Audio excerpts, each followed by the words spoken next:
Hi everyone and dear student, welcome to Arya academy. पिछले video में हम लोगों ने आरबीसी को देखा था। आज हम लोग ब्लड कार्सेल्स के सेकंड पार्ट डब्ल्यूबीसी को देखने चलते हैं। डब्ल्यूबीसी का फुल फॉर्म ये होता है व्हाइट ब्लड कार्सेल्स, और इसी को हम लोग ल्यूकोसाइट्स भी बोलते हैं। क्योंकि ये कलरलेस होता है इसीलिए इसको हम लोग क्या बोल देते हैं, ल्यूकोसाइट बोल देते हैं।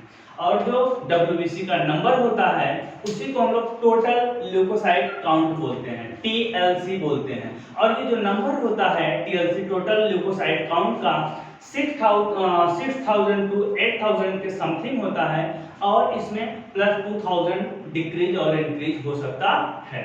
तो इसमें कुछ एबनॉर्मलिटीज भी आ जाती हैं कभी कभी बॉडी में। जैसे एक टर्म यूज किया जाता है ल्यूकोसाइटोसिस। ल्यूकोसाइटोसिस में क्या होता है, इंक्रीज हो जाता है टीएलसी का, टोटल ल्यूकोसाइट काउंट जो होता है इंक्रीज हो जाता है, नंबर बढ़ जाता है। इसी को हम लोग ल्यूकोसाइटोसिस कहते हैं। कैसे, क्यों बढ़ता है? कभी कभी बैक्टीरियल वायरल इन्फेक्शन के कारण ऐसा हो जाता है। दूसरा आता है ल्यूकोसाइटोपेनिया। ल्यूकोसाइटोपेनिया में क्या होता है, डिक्रीज हो जाता है, जो टीएलसी नंबर होता है वो घट जाता है। क्यों घट जाता है? क्योंकि अभी हमने देखा बैक्टीरियल वायरल इन्फेक्शन से क्या था, इंक्रीज हुआ था। लेकिन जब टाइफाइड और एड्स होता है, यहाँ हम लोग लिख सकते हैं टाइफाइड या एड्स के कारण, टाइफाइड और एड्स के कारण नंबर क्या हो जाता है, डिक्रीज होता है, घट जाता है। और एक देखा ल्यूकेमिया। ल्यूकोमिया में क्या होता है, इसी को हम लोग ब्लड कैंसर के नाम से जानते हैं। इसमें एबनॉर्मल इंक्रीजमेंट हो जाता है डब्ल्यूबीसी का।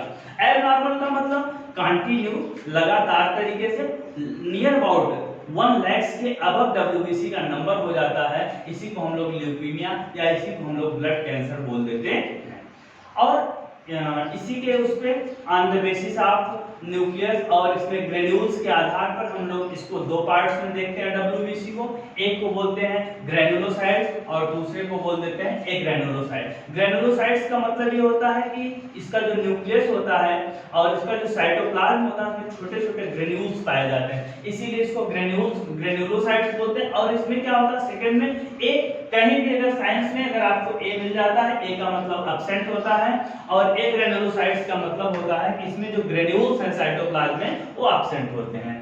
और ये जो ग्रेनुलोसाइट्स होता है ये मेनली 3 टाइप्स का होता है। इसी को हम लोग एसिडोफिल, बेसोफिल और न्यूट्रोफिल बोलते हैं। और ग्रेनुलोसाइट्स जो होता है 2 टाइप्स का होता है, एक को मोनोसाइट्स बोलते हैं, दूसरे को लिम्फोसाइट्स बोलते हैं। और इसमें भी देख लीजिए, जो एसिडोफिल है 2 to 3% होता है, बेसोफिल जो होता है 0.1 to 1% होता है, न्यूट्रोफिल जो होता है 60 to 65% होता है। सबसे ज्यादा नंबर में न्यूट्रोफिल ही पाया जाता है, और मोनोसाइट और लिम्फोसाइट 20 to 25% के समथिंग पाए जाते हैं। अब हम ग्रेनुलोसाइट्स में देखने चल रहे हैं। एक हमने चार्ट प्रिपेयर कर लिया है, उसमें हम चार्ट में देखेंगे कि एसिडोफिल, बेसोफिल और न्यूट्रोफिल, इसमें उनके जो कुछ कैरेक्टर्स लिए गए हैं, जो मेन कैरेक्टर है उसके बारे में हम लोगों ने डिस्कस किया। देखिए इसमें दिया है स्टेन विथ। इसमें क्या होता है, जो स्टेनिंग ली जाती है, स्टेन का मतलब ये होता है कलरिंग करना। एक स्पेशल डाई होती है जो हम लोगों का एसिडोफिल होता है, इसका जो डाई लेते हैं ये स्नोफिल डाई में जब हम इसको लोग कलर करते हैं तो ये थोड़ा से रेडिश कलर का, हल्का से रेडिश कलर को ऑब्जर्व करता है।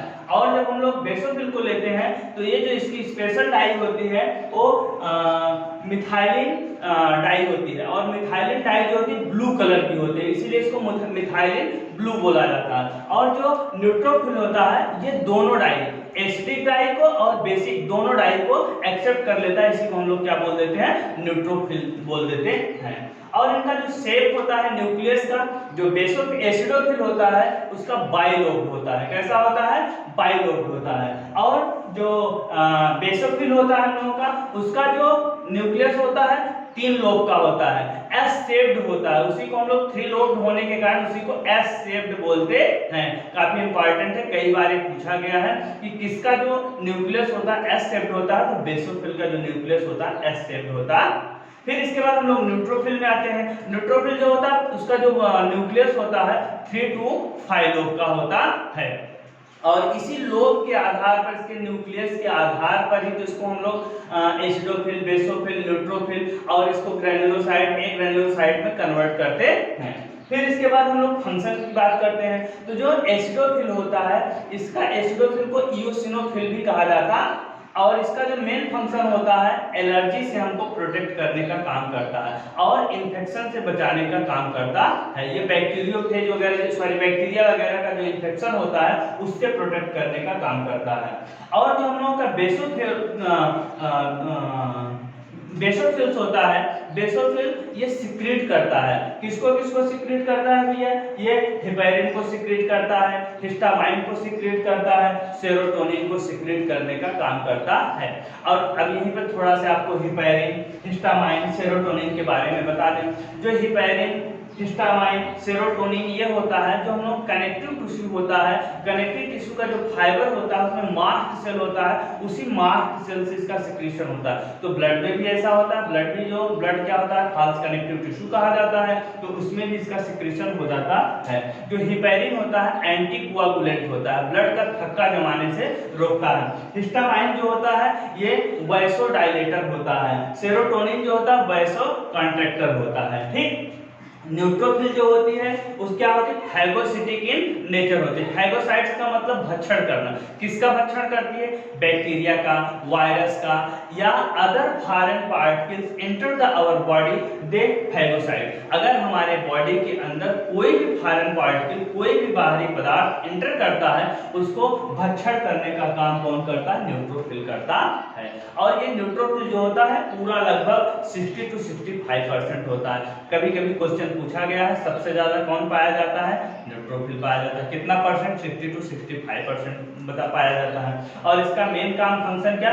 Phagocytic in nature. किसका नेचर? किसको करता है? बैक्टीरिया को, वायरस को या अदर फॉरेन पार्टिकल्स जो हमारे बॉडी के अंदर आते हैं उनको इनगल्फ करने का काम करता है। हम इनका डायग्राम शेप भी देख लेते हैं। इनका जो शेप होता है, पहले एसिडोफिल का देखते हैं। इरेगुलर शेप्ड होता है। क्यों इरेगुलर शेप्ड होता है? पूरे बॉडी में मूव करते हैं। इनके पास स्यूडोपोडिया पाया जाता है। स्यूडोपोडिया हमने अमीबा में भी देखा था, तो वहां भी इसी स्यूडोपोडिया के माध्यम से मूवमेंट करने का काम करते हैं। और इनका जो न्यूक्लियस है देखिए बाइलोब्ड, आप देख रहे हैं यहाँ पर बाइलोब्ड, और इनके उसमें ग्रैन्युलोसाइट्स की बात कर रहे हैं, उसमें छोटे छोटे ग्रेन्यूल्स आपको देखने को मिल जाएंगे, इसीलिए इनको ग्रेनुलोसाइट्स में रखा जाता है।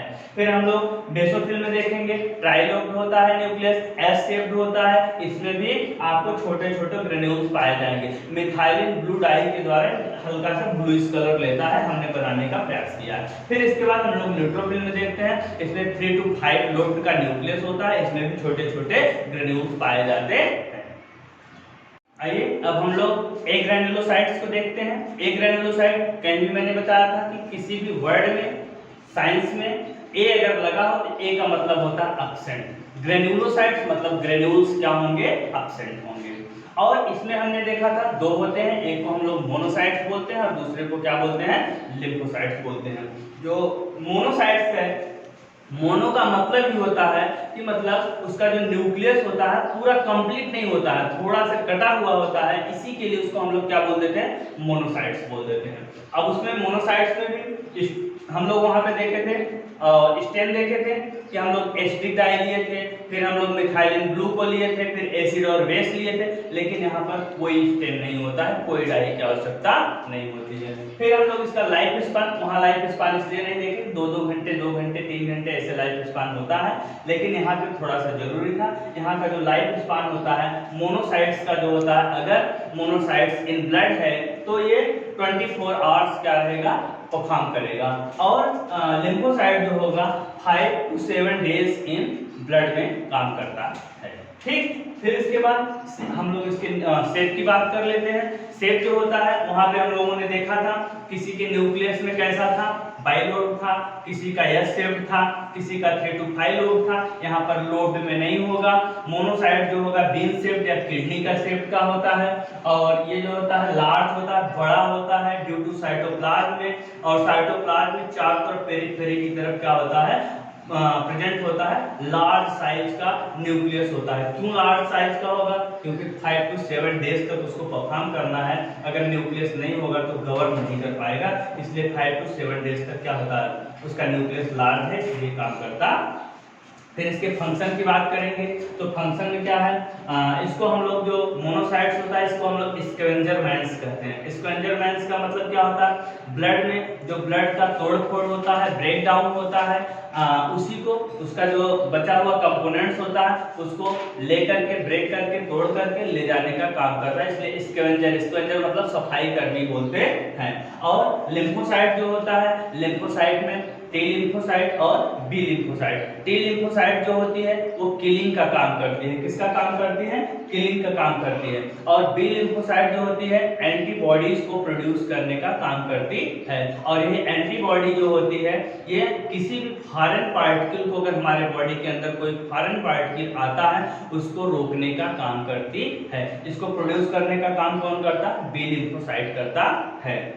शेप की बात कर ले, इसमें इसका भी शेप कैसा होगा? इरेगुलर शेप का होगा।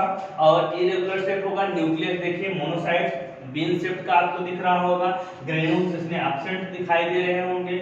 हम लोग लिम्फोसाइट को देखते हैं, न्यूक्लियस थोड़ा लार्ज साइज का है और इसमें ग्रेन्यूल्स क्या होते हैं? एब्सेंट होते हैं। तो हम लोगों ने अभी तक इसको पूरा WBC को देख लिया। WBC में हम लोगों ने किसको किसको देखा भैया?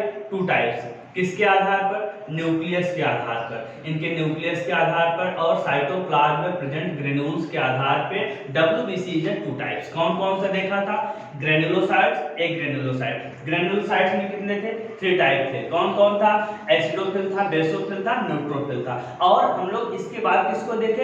एक ग्रेनुलोसाइट। ए का मतलब एब्सेंट होता है, ग्रेन्यूल्स, उसके आधार पर 2 मोनोसाइट और लिम्फोसाइट्स। आपके सामने चार्ट भी है, इसको कई बार आप देखिए। मुख्य मुख्य बातें जो इसका मेन फैक्ट है मैंने उसको आपको दिया है, आप इसको अध्ययन करिए। और हम इसके बाद नेक्स्ट लिम्फोसाइट पे आते हैं। हाँ, ब्लड कार्टिकल्स में अब हम लोग थर्ड पार्ट प्लेटलेट्स को देखने चल रहे हैं। प्लेटलेट्स भी इंपॉर्टेंट होता है। इसका मेन फंक्शन, इसका जो लाइफ स्पान होता है 2 to 4 डेज होता है।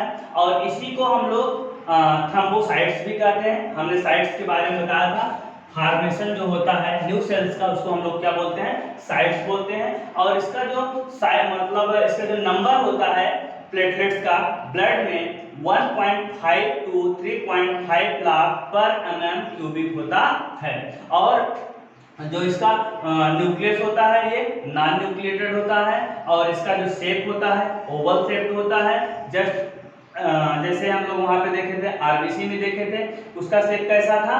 वो सर्कुलर था। लेकिन इसका कैसा होगा? ओवल था। उसका कैसा था? Non nucleated. ये भी कैसा है? नॉन न्यूक्लिएटेड होता है। और इसका जो फॉर्मेशन होता है बोन मैरो में मेगा कैरियोसाइट सेल होती है, उसी मेगा कैरियोसाइट सेल में इसका फॉर्मेशन होता है। और जो मेगा कैरियोसाइट सेल होती है बोन मैरो में कंप्लीट सेल नहीं होती है, उसकी टूटी ब्रेक हुई सेल होती है, उसी से इसका फॉर्मेशन होता है। और ये जो प्लेटलेट्स होता है इसका जो क्रिटिकल काउंट हम लोग इसमें बोलते हैं, जब प्लेटलेट्स डिक्रीज होकर के 40,000 से कम हो जाता है तो इसी को हम लोग क्रिटिकल काउंट बोलते हैं। और जो क्रिटिकल काउंट के सिचुएशन में बॉडी में रेड रेड स्पॉट पड़ने लग जाते हैं, उसी को हम लोग परप्यूरा डिजीज भी बोलते हैं। और इसका जो फंक्शन होता है और इसका मेन फंक्शन ब्लड क्लॉटिंग में हेल्प करता है। और ये इसकी सिंथेसाइज जो इसका फॉर्मेशन जो होता है थ्रोम्बोप्लास्टिन सेल्स में होता है। ठीक, तो अभी तक हम लोगों ने ब्लड कार्टिकल्स में पहले हम लोग ब्लड से चले थे, ब्लड के दोनों पार्ट्स प्लाज्मा को और ब्लड कार्टिकल्स को हम लोगों ने कंप्लीट कर लिया है।